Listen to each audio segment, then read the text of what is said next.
I have a dropper which warranty decided that it's worn.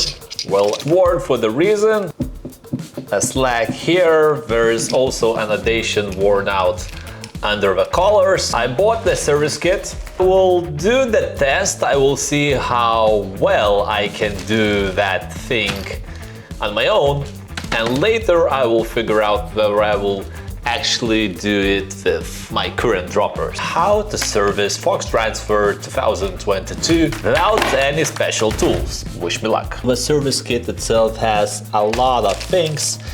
Not necessarily all of them will be needed, nor I know what they are. But once we eliminate everything from the dropper, we will figure out it soon enough, hopefully. I'm not exactly sure whether I will need to replace any of those parts, and also whether I will be able to eliminate the slack.